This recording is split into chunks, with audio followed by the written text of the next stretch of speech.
We are joined today by Senator Jill Carter, freshman senator, but we think you've made more news than most freshmen. Welcome to our midweek update. Hey, thanks for having me, Scott. So, top of the hour, you go in for session.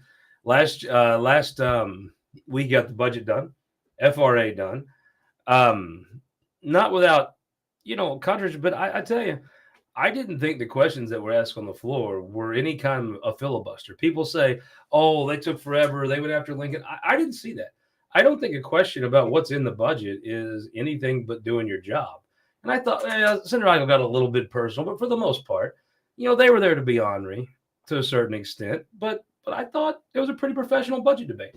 I thought the budget went over, obviously great. We were able to build consensus between the House and the Senate. That was the goal. It's hard to find fault with Lincoln for doing that. So I thought we were in a really great place. It should take 10 hours to spend $50 billion. And especially since, in all fairness, the Senate sub was very different than the Senate committee product. To me, I don't know if that's not success. Help me out here. What is success? No, like I said, I thought they did a great job. That we had those conversations behind closed doors on how to reconcile both sides without too much conflict. Time was of the essence, so to speak. And so I thought they knocked it out of the park. And the fact that they were willing to do what they said they would try to do just shows hopefully we're in a better place than we sometimes project that we are. Looking forward, I do think you've seen it both ways now. You've seen the Senate kind of roll the House. Now you've seen the Senate try to acquiesce to the House. What do you think? What's better? What was a better product? As far as the budget? Yeah.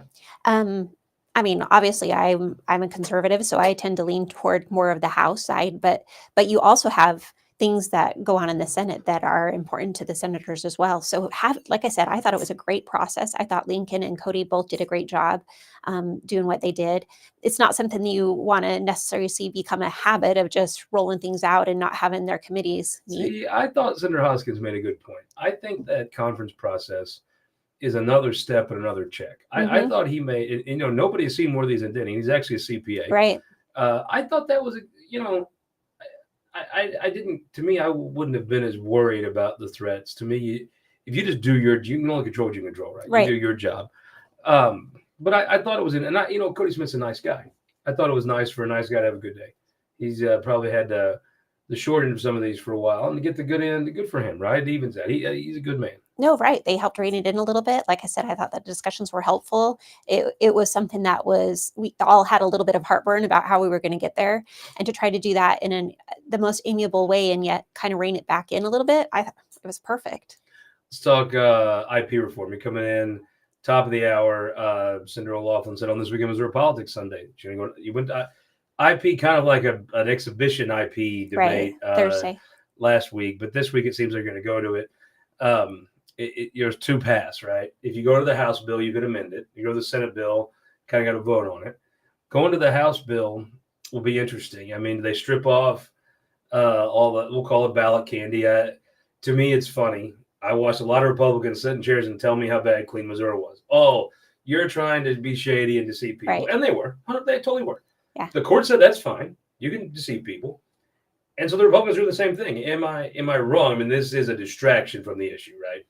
Well, I think honestly, a lot of it to me is it becomes an emotional conversation when we make it about one issue, one or two issues, right? Especially with the life issue right now. Everybody makes it. I had a senator staffer tell me, "Oh, my boss won't vote for a PQ on anything but abortion." And I was like, "Your boss thinks everything's about abortion." Yeah. The truth is, should it be harder to amend the Missouri Constitution? I believe it should. I do too. And so, not impossible. No, it should be harder. No, and I think, as somebody who's filed an IP. I filed an initiative petition for parents' right years ago.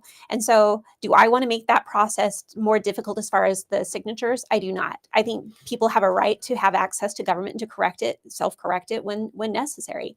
But do I think we need more of a say when it comes to ratifying it? Definitely. The example of what we use in government all the time, everything is ratification process.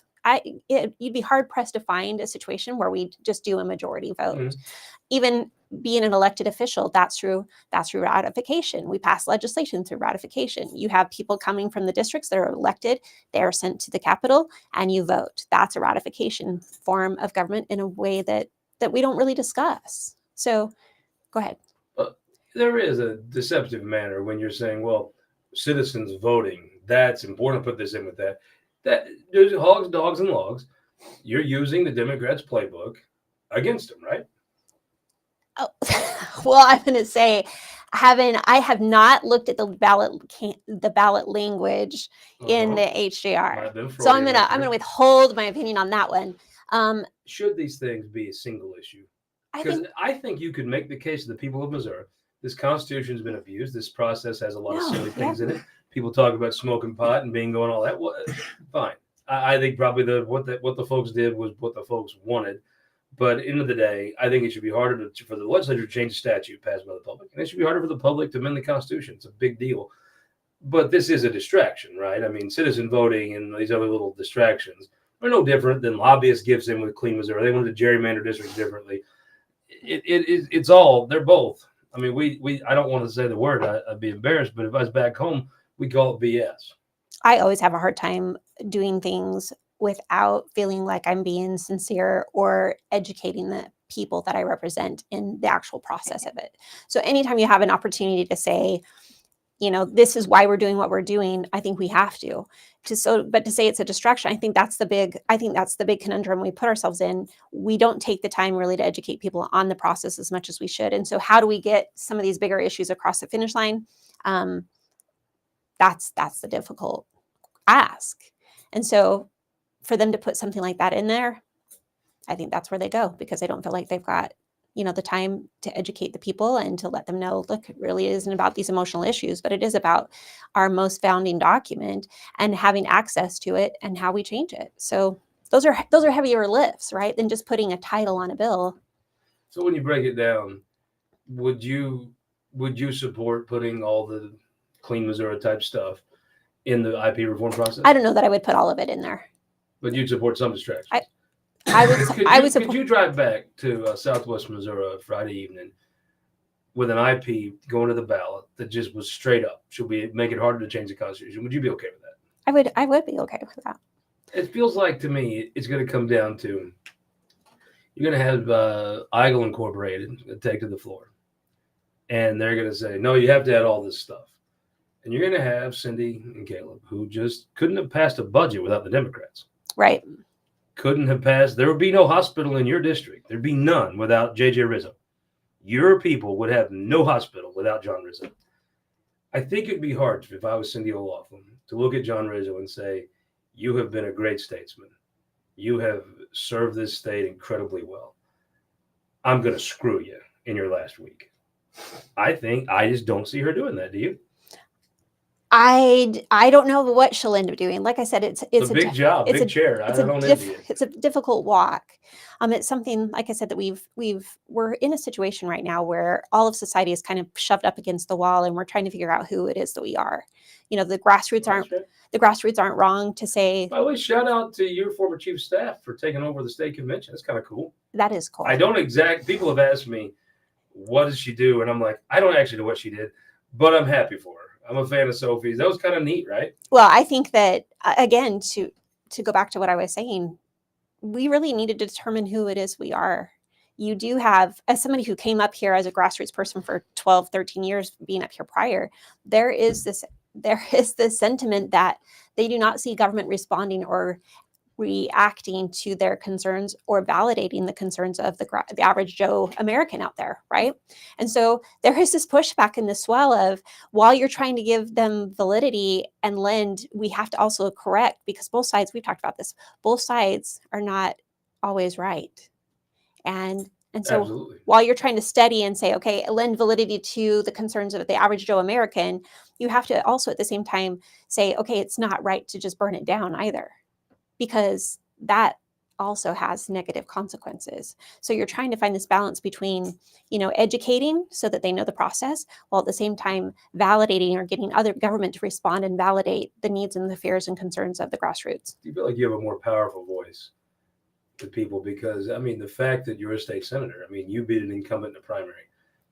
The last time that happened to a Republican, I actually can't remember. I'm sure it's happened. I honestly don't remember a Republican state senator losing his primary.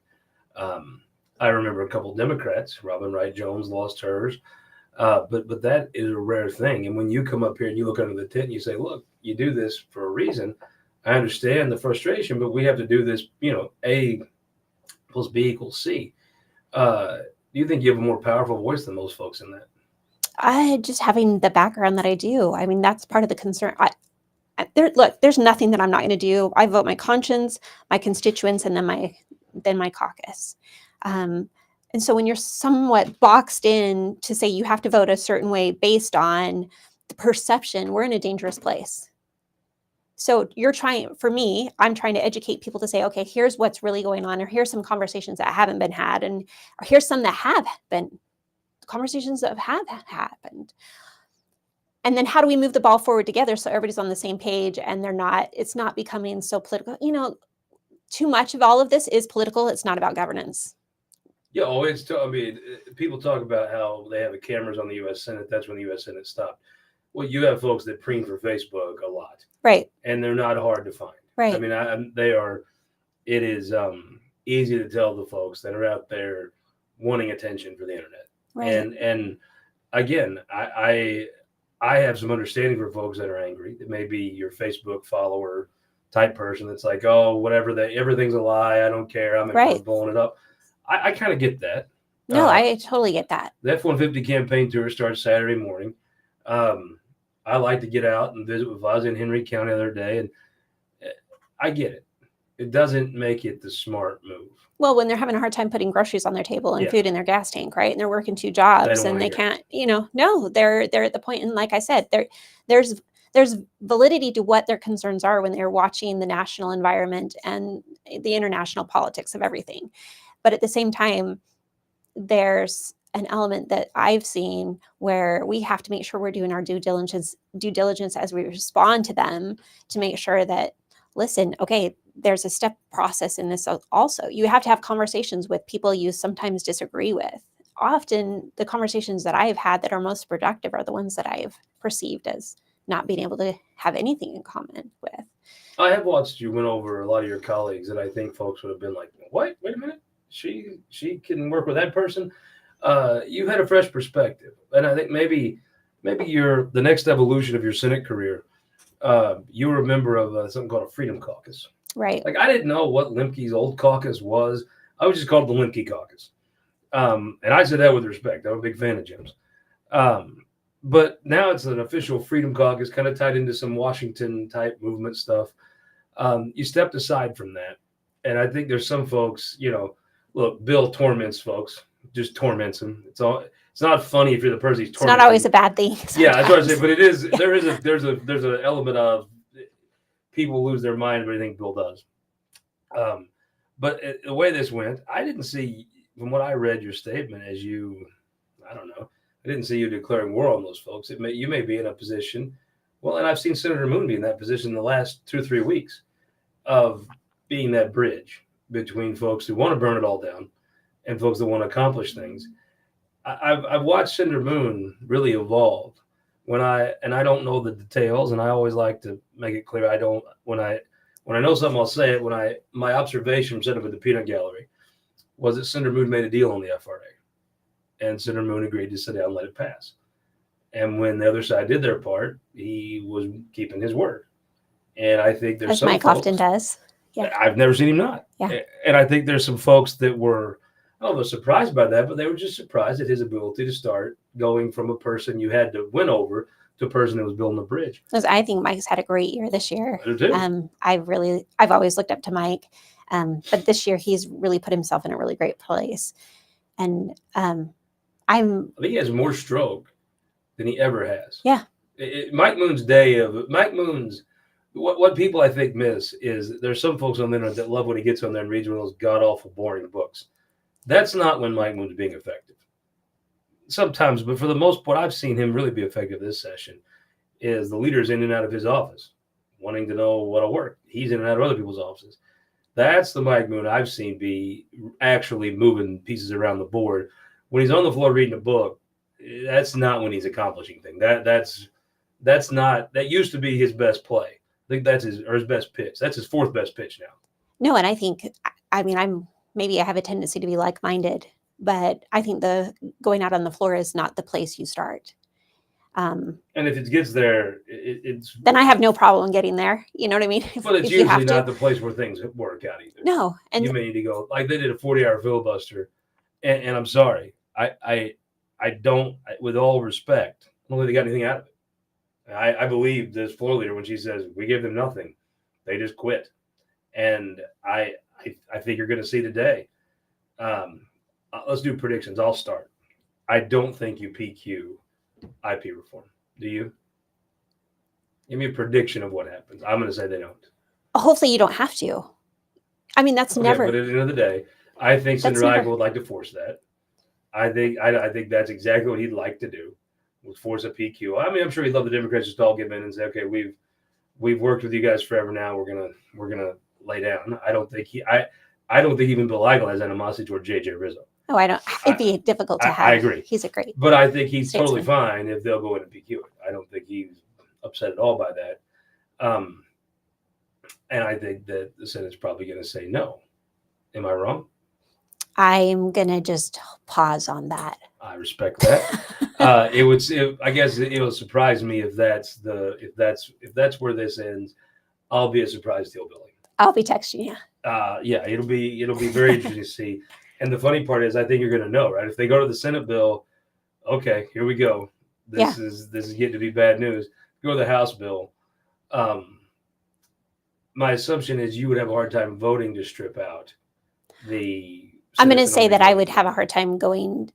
When bringing up the House bill, you're going to have a hard time. It's going to have to go back to the House, right? You're going, especially if we change any of it. You're pushing up against a deadline. You got Friday.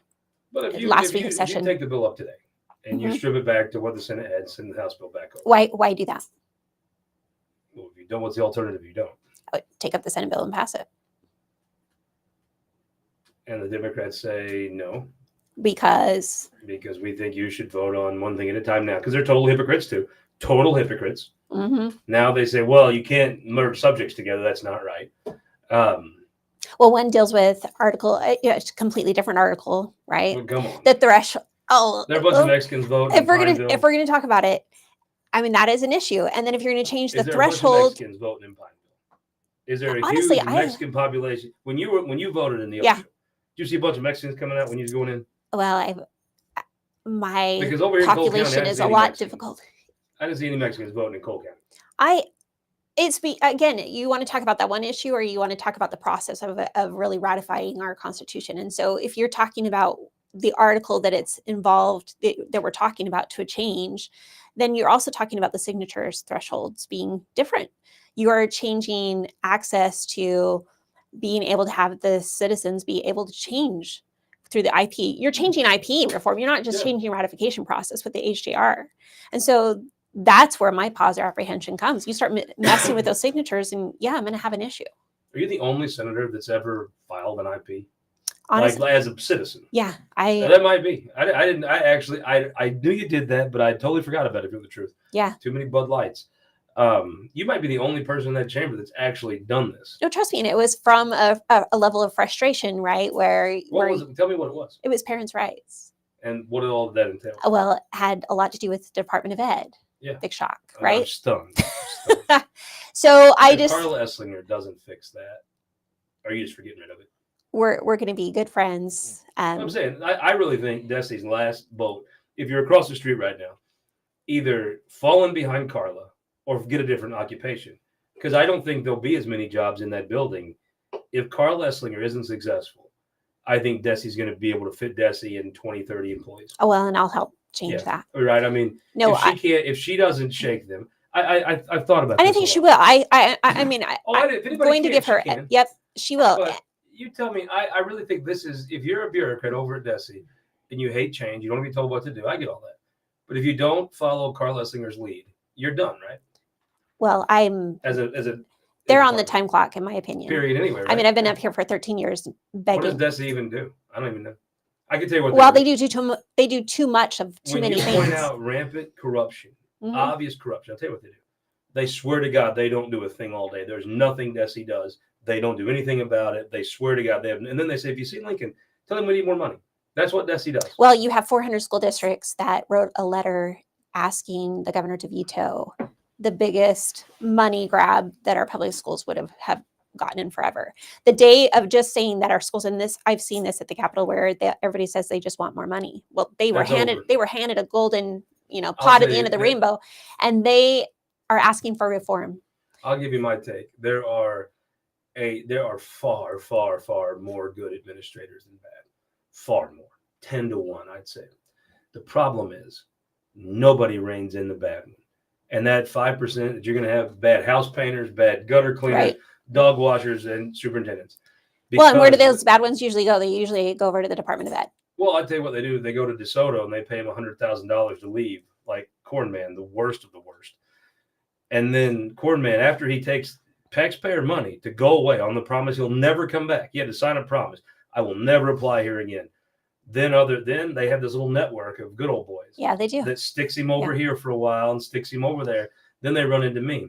And I'll tell you, education's problem, in my opinion, is this. And I think it permeates that entire building. I think it's all worthless. I think your idea of freeing people from that shit show is the greatest thing you could do. But I think they say, no, we can't criticize anyone. There's no problem. They remind me, you didn't watch South Park, I doubt. Kelton, you ever watch Officer Barb Ready? I have, yes. Move along, nothing to see here. The whole place could be rioting and murders, and the officer, nothing to see here, move along. They can't admit, and every association is in this, the teachers groups, the administrators, the school boards, DESE, the board members, all of them. Well, listen, they can't ever say anybody is wrong because they think it's an indictment. And if the truth is going forward, if you can't call out your own worst, it's just the haircut's going to just keep coming. Well, you see that everywhere. The willingness to call it out and just be honest, no matter where you're at, is the big. I think the conundrum for so long was able to run things and say, you know what, we're not the problem. You no problem here. And anybody criticized them. Then they got into the mentality they've been under attack from COVID. And I think the arrogance of the past and the bunker mentality schools have after COVID means they can't call out the worst. They think that it's their job to defend the worst, and they're all paid. Yeah. I've seen behind the curtain. They all get a little grift, a little bit like who helps you hire a superintendent? Well, this association, and who does it? And it is just it's a lot like politics. Iron curtain of bullshit. Listen, I'm going to say that having been on both sides of that, right? Like I took on 13 years ago, it was the schools that were pushing out. My superintendent wasn't happy with my school passing resolution wanting legislation because it looks like they can't have their little community in line. Yeah. That wasn't the intent at all. When we passed that legislation, the goal was to try to support our school in doing the right thing. So you try to always not be adversarial initially to say, look, I'm working for you. We're trying to change these things so that you can move forward and represent your school the way that the parents want them to do. But also there's an element of Stockholm syndrome where when your accreditation and your funding is all tied up in the department that critiques you, like it's just like a kid going up to their parent and, telling them what a bad job they're doing as a parent. You're not going to do that when your bread and butter, resides in that building. That's just the reality. So what happens is they're graded on, the Department of Ed evaluates their performance. They evaluate how good of a, job they're doing by the standards that they set. There's no flexibility. There's no way they're going to go in and say, hey, we hate these standards. We can't teach our kids cursive because they're evaluated and judged on how well they stay in line. So now what you have is parents that are absolutely fed up. And we saw this 13 years ago. They're fed up with it. Right. So now the schools are thinking, and now the schools are starting to feel the pressure. They see that they're not able to, they have behavior issues. They have all of this going on. Our teachers are leaving schools. The pay stinks. The environments, the morale is out the window. And the kids aren't thriving and succeeding. That's what we were saying 10 years ago. This is on a slow train to, nowhere. And it's honestly a kind of a great place to be in to see that the schools are now the ones that are saying, okay, this needs to change. Well, what does need to change? United Fiber, the best rural internet. It's so good. The city of St. Joseph wants to be coming to town. And if you got folks coming into town and your couch is full, what hotel do they need to stay at? Good question. Always the Courtyard by Marriott. And honestly. Now I know. If you love your kid, it's funny. The families come in for the barbecue. If you love your families, but if they can't stay in your apartment, put them in the courtyard, right? I mean, look, if you're a spouse of a legislator and you're watching this, and they stuck you somewhere besides the courtyard, I don't know. They can use their campaign fund for that. I'd be asking questions. And then look at this. I like this. I do like A that. buddy of mine, the Carpenters Union, sent this to me. He asked me not to give his name out. What a awesome! I think of Mark Dalton when I see this. Does that go with the others that you have back there? Well, we're blessed. We have a lot of steins, but I got to find a special place for this in case Dalton comes and sees me this week. I pour him a beer in it. Back to today. So I got the side eye from Kelton. I know you got to go to the Senate. Yeah. What's your optimal outcome on IP reform? What if you could if they handed you the pen and said, okay, draw what happens today, what would you say? What would you want to see? Oh, we'd get it done and tell How, people though? we were right. Take the Senate What's that? bill, pass it Yeah, pass it. with the ballot candy in. Some of that was stripped out, right? Like Searpoy stripped a lot of that out. I think there was only 1 or 2 elements of that left on there. Well, the Senate bill's been loaded up and sent back to you with all the stuff. They did put it back in. So right. you got the full buffet of just anything they thought might get 2 more votes in Bollinger County. They've thrown it all in there. Yeah. I mean, it is a total Clean Missouri bill. Do you blame the courts for this problem? Should the courts have stopped Clean Missouri? And that would have stopped what you're dealing with right now. I think there's a plenty of blame to go around for. But and I'm not a person that dumps on the courts. Mm-hmm. I don't, and legally, they may have ruled on the law, and Lord knows I break more laws than I could quote you. I think from a common sense standpoint, the state was worse off after that ruling. To say you can lump all this stuff together to try to trick people. I think the state was worse when the court got done. Whether it was the right legal one, I have no background to say. Right. But I think the process has been worse because they let that slide. If they handed you the pen and if you're in caucus and they say, what should we do? What are you going to tell them? I mean, obviously you're working with other senators. And so I'm not opposed to necessarily stripping 1 or 2 of those things off. But I do think that the article that it's dealing with, the threshold for signatures being the same. I mean, it is a product that I think that we ultimately need to end up with. And it'll be easier if we don't, Scott, I'm telling you, like your average Joe out there will not be happy. You know what I'm saying? Like it's easier to sell in Newton County with telling them, hey, there's a bunch of Mexicans voting somewhere. Not just in Audrain County, where Mexico, Missouri is, but there's a bunch of Mexicans somewhere voting. Oh, come on. We have we got a letter saying that we got 2,000 illegal immigrants coming to our area. I think this is a push button issue as far as just all of it. Yeah, but they ain't voting in real life. Well, hopefully not. Well, I mean, but surely you're county clerk. But what you're saying is, I never want that ability to be there when they're watching what's going on. I think Angie Curley in Denton County, if she saw Pablo Escobar, she's going to say, "Where's your ID?" Say, yeah, hold on, Pablo. I think Angie Curley is going to be like, I don't know about this, and I'm not sure Pablo's voting. I'm telling you, Pablo's not going to vote in Salem, Missouri. Now, you get down by Bunker, maybe she'd let one slide, but she ain't going to let nobody in Salem, Pablo Escobar, come in and vote. If Jose Oquendo came in, I don't think Jose Oquendo is voting in Salem. Yeah, and honestly, this is where you start to get to where people just don't even care. They want to ensure that it never happens, right? So that's where you're at. No, I get it. I just think it's one of those things where, hey, I don't have to think about it anymore because it's never going to happen. On to the next thing. I think that is folks' idea, and I think it's a fine thing. I don't think Mexicans should be voting. I don't think Pablo Escobar should vote in Denton County, but I also think he's not, and it's illegal now. And I do think it's totally a manufactured thing to get a new IP reform thing. We should do a man on the street and just take a poll of, whether or not people. I mean, really, what would be great to do is go to the Central West End and do this, and then drive down 44 to the Confederate State Capitol there in the Osho. I can't believe that building's gone. That is one of the true tragic things, is when that building was allowed to be taken down. Really, you ought to put something in there for the state and put some kind of museum or something. $1 million, like Route 66. You're going to need more than $1 million. Like we were talking about in the budget. If only you knew a person from your Senate district that was going to have a say in the budget next year. Maybe Dirk Deaton is the guy that could. There should Possibly. be something in the Osho, though. Look at all the money that Wilson's Creek and all the places around the state. They've got a Civil War battle thing. Well, what an interesting thing where the actual Confederates from the legislature met, right? I mean, that's a hugely interesting piece of Missouri history. And when you go to the Osho, Kelton, you really wouldn't know it's there if you want the truth. No, you wouldn't. And that's a sad thing. Well, you've got to do some Senate thing. I don't want to keep you. Thank you for making the time. I sure appreciate it. Yeah. We'll see you back here tomorrow morning, 9 o'clock, with the surgeon, Dr. John Patterson. He'll, I guess, whatever cadaver you We'll guys be talking about IP, right? Well, yeah. Tomorrow will tell us some more. whatever cadaver you guys send over at some time tonight. Yeah. I guess John will get to work on sometime tomorrow, and he'll talk about it with us here at 9 o'clock tomorrow morning. This week in Missouri Politics Midweek Update. And John